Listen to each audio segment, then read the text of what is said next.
গাড়ি বিনা তেলে চালাই গাড়ি নবী সুলাইমান আমরা সেই মুসলমান লা ইলাহা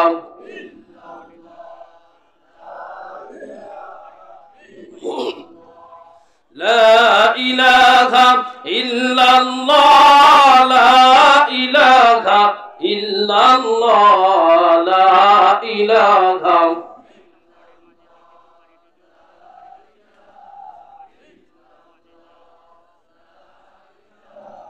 ওই পাহাড়ার গাছ গাছালি নীল ঝর্ণার গান জানি গো প্রভু মানি গো প্রভু জানি গো প্রভু মানি গো প্রভু সকলি তোমারি দান সকলি তোমারি দান জিকির করেন আল্লাহ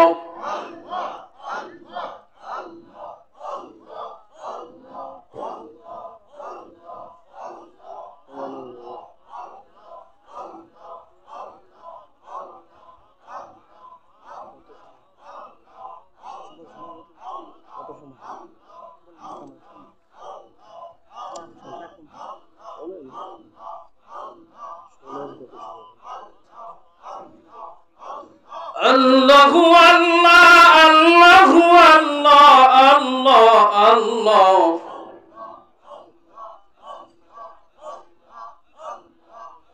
Asman Allah Zamin walla bolun Asman Allah Zamin walla Hayati Allah Maut Allah Allah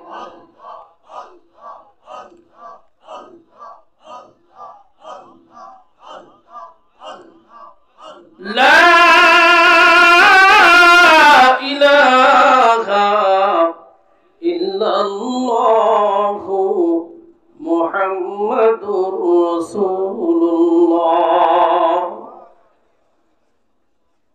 Jamia আরবিয়া নূরে মদিনা মাদ্রাসা কর্তৃক আয়োজিত ইসলামী মহাসম্মেলন অতীব সম্মানিত সভাপতি সাহেব উপস্থিত আছেন দেগার হযরত উলামায়ে কেরাম উপস্থিত আছেন আমার সামনে উপবিষ্ট মুরব্বিয়ান এবং যুবক তরুণ ভাইরা আরো উপস্থিত আছেন পর্দার অন্তরালে মা ও বোনেরা সকলের জানাই অন্তরের অন্তরস্থল থেকে প্রীতিময় শুভেচ্ছা মুবারকবাদ সেই সাথে মহান রব্বুল আলামিনের আলিশান দরবারে কৃতজ্ঞতা জানাই যে রহমান অতীব দয়া করে মা করে দুনিয়াবি সকল ঝামেলা থেকে অবসর করে আজকের এই জানিস রহমান তথা জান্নাতের বাগানের মধ্যে 10 মায়ের 10 সন্তানকে আসবার এবং বসবার মতো তৌফিক দান করলেন এজন্য সকলেই মালিকের দেওয়া জবান থেকে পড়ি আলহামদুলিল্লাহ কণ্ঠ দান করেছেন কে আস্তে বলেন আর একটু আস্তে বলেন চিৎকার করে সকলেই কবুলিয়াতের নিয়তে আরেকবার পড়বেন আলহামদুলিল্লাহ লাখ কোটি দরুদ ও সালাম সাইয়্যিদুল মুরসালিন ইমামুল মুত্তাকিন রাহমাতুল লিল আলামিন শাফিউল মুজনবিন सरकार दो आलम विश्वदुल मुहम्मद रसूलुल्लाह সকলেই পড়েন সাল্লাল্লাহু আলাইহি ওয়াসাল্লাম রওজায়ে আতহারে আল্লাহ তাআলা পৌঁছে দিক সকলেই পড়েন আমিন আর একটু জোরে পড়েন আমিন সম্মানিত উপস্থিতি এখানে আসতে পেরে খুশি না বেজার জোরে বলেন সবাই খুশি আমি আংশিক বেজার আছি আংশিক কিসের জন্য বেজার আছে বুঝতে পারছেন আমার মনের কথাটা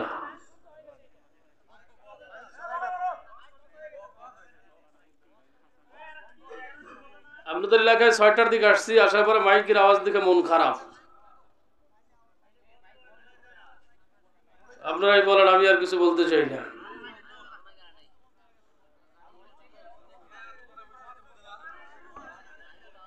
এ ভাই আপনার আওয়াজ ক্লিয়ার করেন শ্রোতা কেন আপনাদের ভুল ধরবে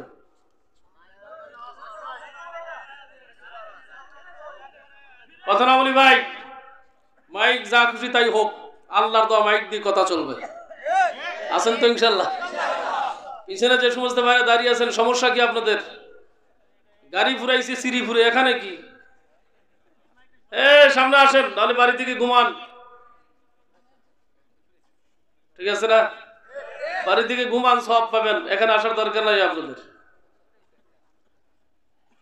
আজকের জলসার আপনারা খুব ধৈর্য সহকারে বসে আছেন। আল্লাহ তাআলা আপনার হায়াত এবং সুস্বাস্থ্যের মাঝে বরকত দান করুক। ইতিপূর্বে যারা আলোচনা করেছেন ওনাদের জুতার ধুলির সমতুল্য আমি না। ঠিক আছে না? কথা কয় না, ঠিক কিনা? অনেকেই না করে। আরে ওজন বাড়ি হলে ওই দিক দিতে পারি নাই, ওজন রাখে। আল্লাহ পাক রব্বুল আলামিন হযরতদের হায়াত এবং স্বাস্থ্যের মাঝে বরকত দান করুন। আস্তে বলুন আমিন। সম্মানিত উপস্থিতি, আলোচনা শুরুর আগে কয়েকটা কথা বলি। এখানে যারা বসে আছেন সবার ভিতরে ঈমান আছে না নাই? আস্তে বলেন। যারা দাঁড়া আছে তাদের ঈমান আছে না নাই? ওদেরও আছে।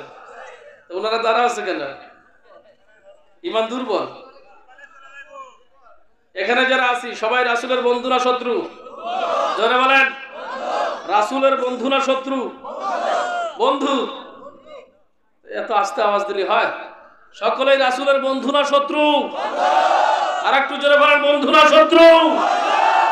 এখানে যারা আছেন শয়তানের বন্ধু না সবাই? কি? শয়তানের শত্রু? সবাই শত্রু? মিলায়েন। আমি কিন্তু এই প্রসঙ্গে কয়েকটা কথা বলবো, তারপরে মূল আলোচনা। পিছনে যে সমস্ত ভাইরা আছেন অনুগ্রহ করে বসেন। আর আপনাদের কারোর সামনে ফাঁকা জায়গা রাখেন না। শয়তান খালি খোঁচাবে, গুতাবে শয়তান। কারোর সামনে ফাঁকা জায়গা রাখেন না, একটু জমে আসেন। কারোর সামনে ফাঁকা জায়গা রাখার দরকার নাই। তাড়াতাড়ি আসেন, তাড়াতাড়ি আসেন, সময় নেই। শীতের দিন সাইফি সাইফি বসেন।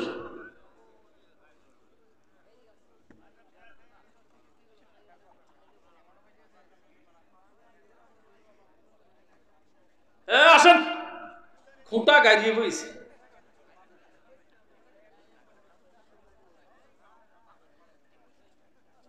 কিছু শ্রোতা আছে যাত্রার ফ্যান্ডে গেলে টার্গেট থাকে সামনে যাওয়া। ওরা কুরআনের মাহফিলে আসলে যত পিছনে সম্ভব লাস্টে কাঁঠাল গাছের পিছনে চলে। আপনারা কি যাত্রার ফ্যান্ডেলের শ্রোতা নেই? তো সামনে আসেন না কেন? সামনে আসেন ভাই, সামনে আসেন। ঘটনা কি? আপনার তো চিনি আমি, সামনে আসেন।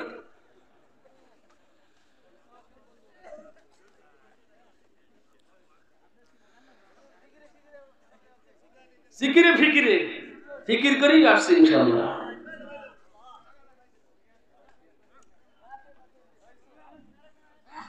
আপনার সমাজে শয়তানের বন্ধু আছে না নাই? আওয়াজ দিন আমার সাথে, হ্যাঁ না। শয়তানের বন্ধু আছে? এখানে আছে নাকি? এখানে নাই? মাশাআল্লাহ। যারা শয়তানের বন্ধু আছে তারা এখানে নাই, যারা আছে রাসূলের বন্ধু। ঠিক কিনা? এখন আলোচনা করা যায় যেহেতু রাসূলের বন্ধু সবাই। আল্লাহ তাআলা সবাইকে কবুল করুন, সকলেই পড়া। ইবলিস শয়তান আপনার আমার সকলের শত্রু, ঠিক না? ইবলিস শয়তান নবীজির কাছে আসছেন, সালাম দিছেন।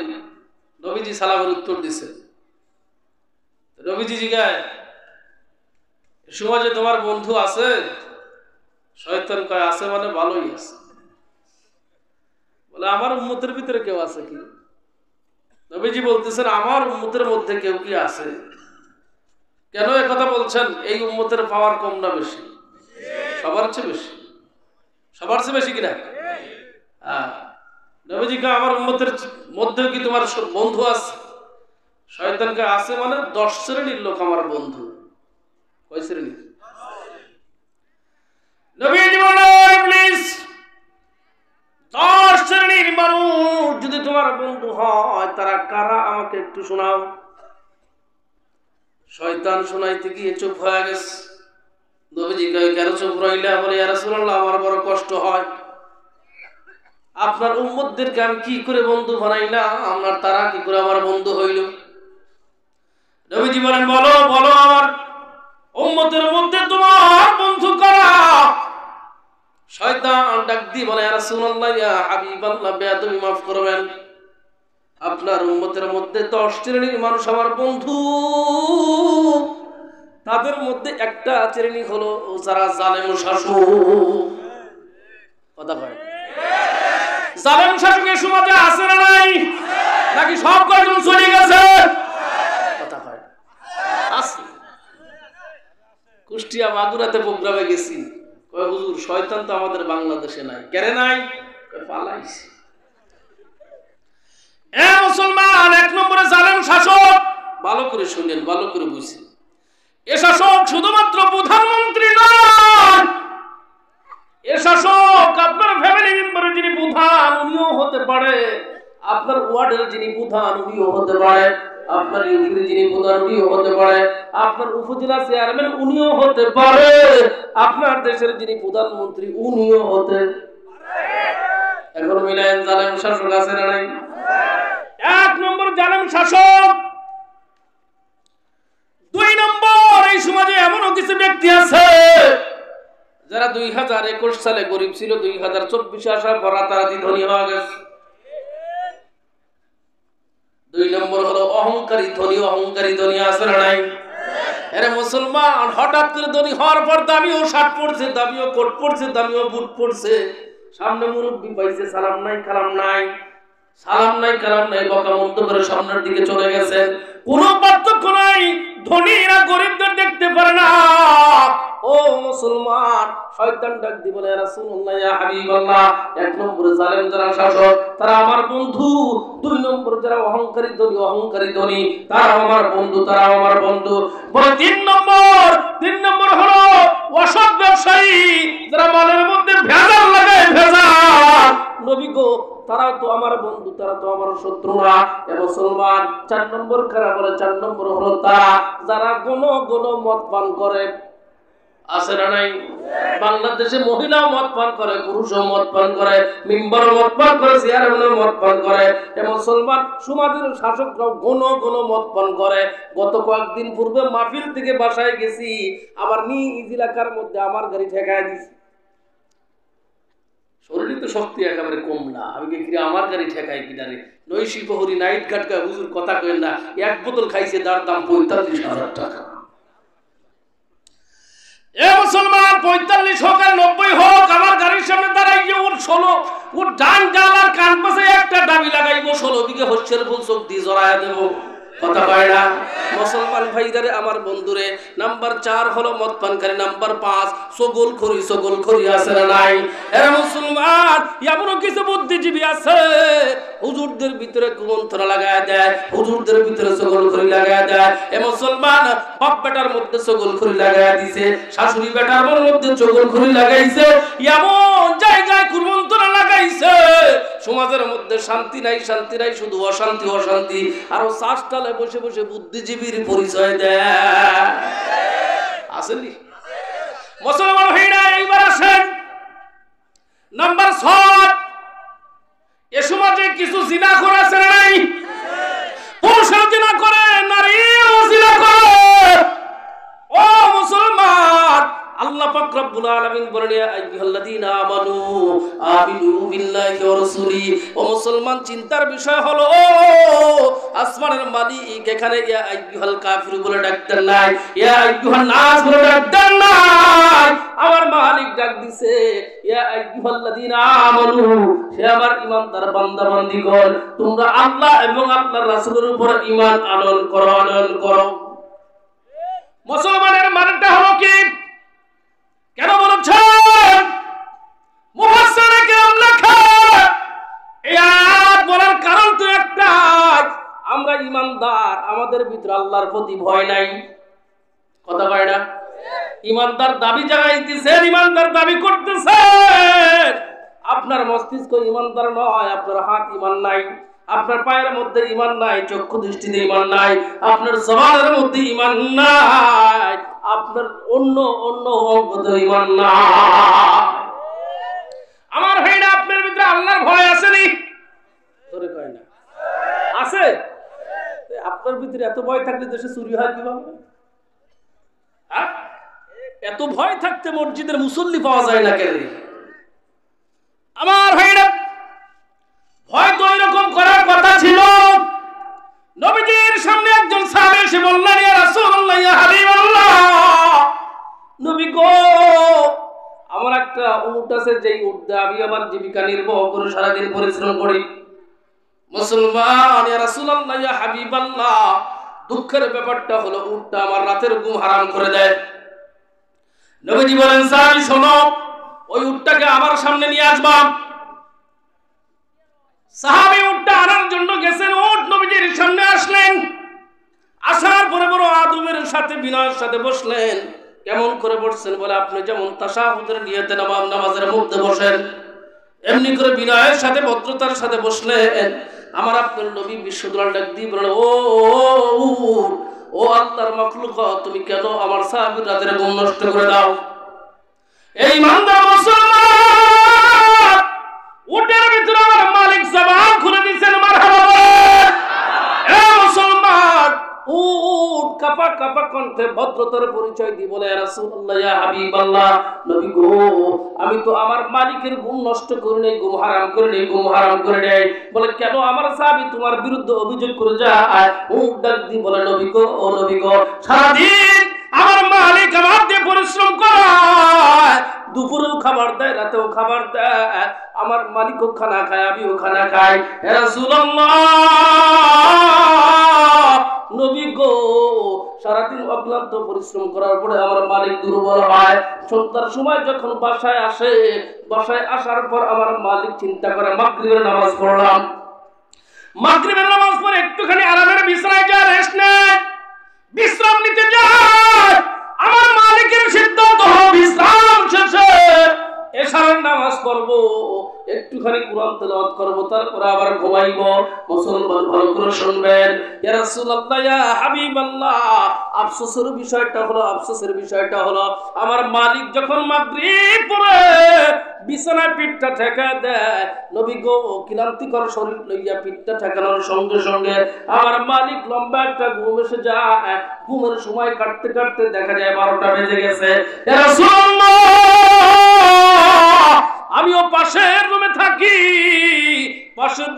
আমার তো ঘুম হয় না, আমি আল্লাহ পাকের তাসবিহ গুণগান করি, সুবহানাল্লাহ কর, আর একটু জোরে কান্না, সুবহানাল্লাহ। আমার আল্লাহ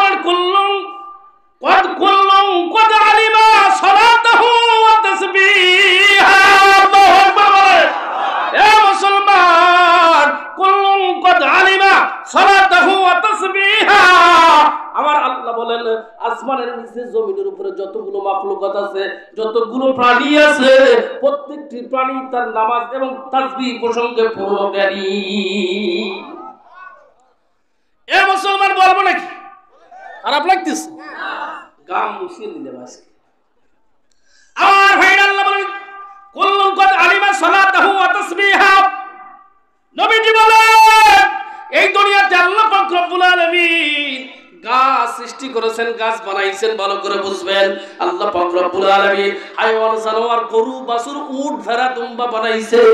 আল্লাহ পাক রব্বুল আলামিন কীটপতঙ্গ বানাইছেন। আমার মালিক জমিনের মধ্যে পাহাড় বানাইছেন, ঠিক কিনা বলেন? এ মুসলমান, আল্লাহ রাসূল সাল্লাল্লাহু আলাইহি ওয়াসাল্লাম বলেন, দুনিয়ার জমিনে প্রত্যেকটি গাছ দাঁড়ানো অবস্থায় আছে, ঠিক কিনা? প্রত্যেকটি গাছ দাঁড়ানো অবস্থায় আছে। এইটা কোন দাঁড়ানো, কেমন দাঁড়ানো? আল্লাহ রাসূল বলেন, তোমরা যখন নামাজে যাও সর্বপ্রথম দাঁড়াও। দাঁড়ানোটা কিয়াম করা হলো নামাজের একটা অংশ। নামাজের মধ্যে কিয়াম করা নামাজের একটা অংশ। নামাজের মধ্যে রুকুতে যাও, এইটাই যেমন নামাজের অংশ। নামাজের মধ্যে সিজদাতে যাও, এটাও নামাজের অংশ। নামাজের মধ্যে তাশাহুদের জন্য বসে যাও, এটাও নামাজের অংশ।